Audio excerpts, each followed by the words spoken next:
Hello and welcome to the channel.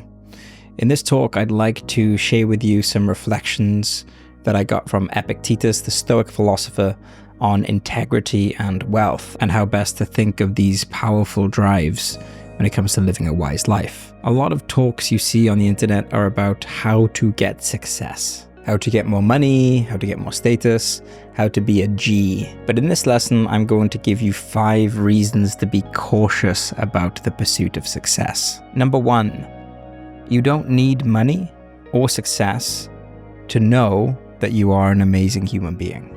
Some of us lay awake at night at 3 a.m.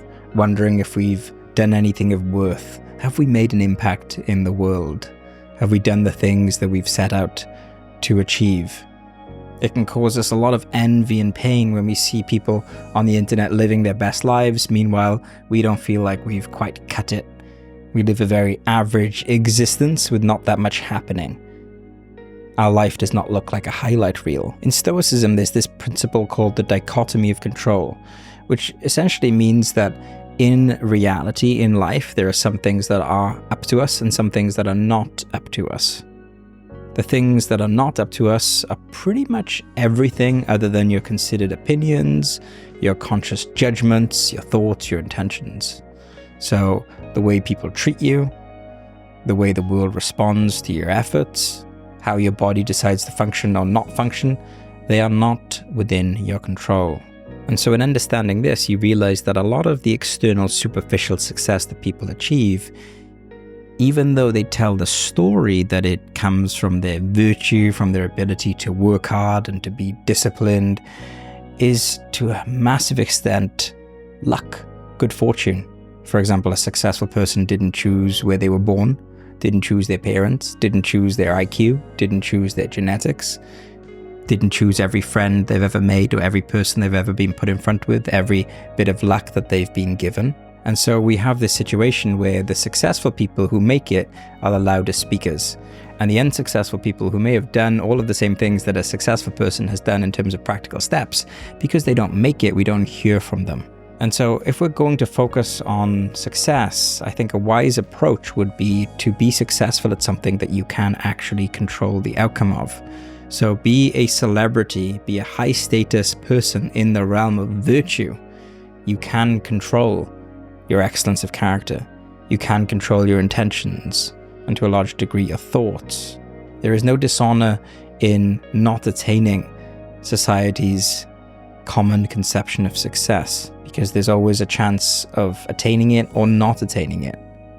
So much of it is outside of our control. Number 2, sometimes the best help you can give for loved ones is not helping them. Some of us will have the rationalization, the excuse for wanting to be successful or wealthy that, oh, when I'm wealthy, I can help people I love.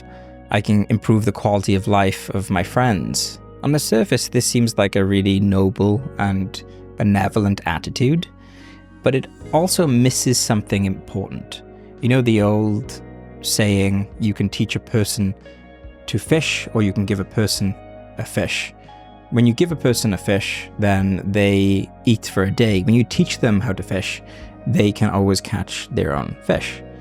And so when you acquire material wealth or status and you just decide to give it away, you then deprive the person of the benefit of learning how to acquire it, which in some sense is more valuable than the thing itself. If you ask a quote-unquote successful or wealthy person about what they've earned, they will often take great pride in not just the possessions themselves, the money, but in the story of how they got it. Because oftentimes, whenever someone achieves something, whether it is acquiring money, or running a successful business, or raising a child, anything that is quite difficult, it's the overcoming and the enduring and the struggle that is the thing that we end up being most proud of, rather than the outcome.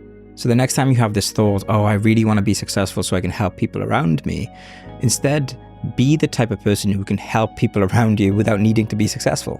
Teach, guide, lead by example. Number 3, wealth in and of itself is neither good nor bad. But sometimes the pursuit of attaining wealth can make us dishonorable, and this is to be avoided at all costs. Integrity is more important than wealth. So the Stoics realized that there are some things in life that are preferred, like good health and a good lifestyle and money and so on.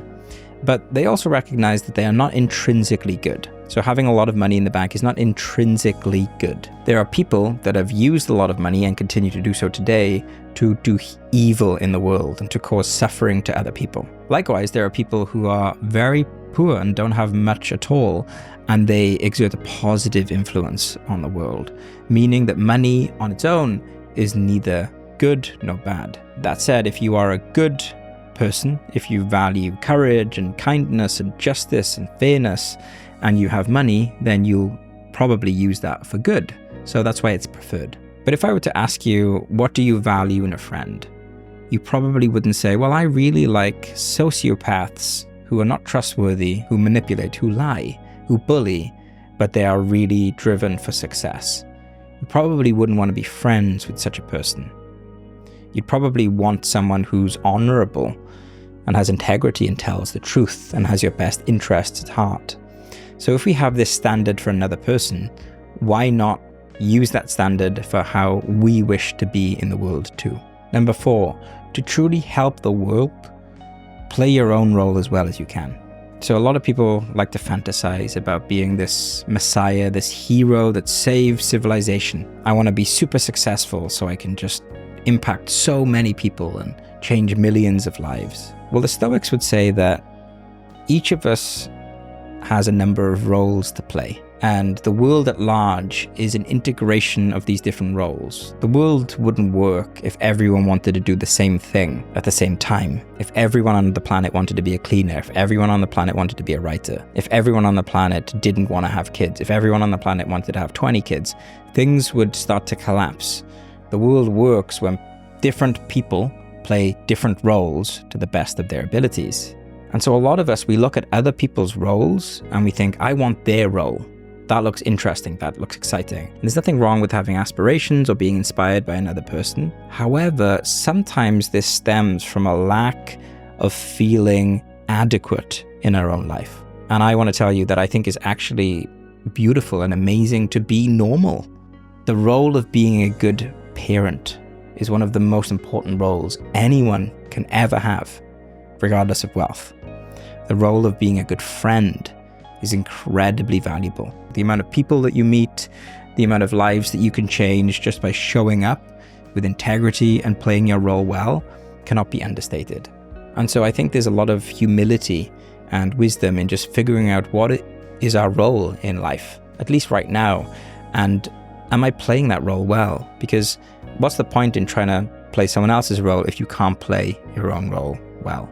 It's sort of like being in a movie as a certain character, and then the whole time the film is being shot, you're complaining about not being the other character. It's going to make everything worse. Instead, a professional is like, okay, I'm playing this role. I'm a supporting actor or actress right now, and I'm going to do that as well as I can. And that brings everyone else's role up too.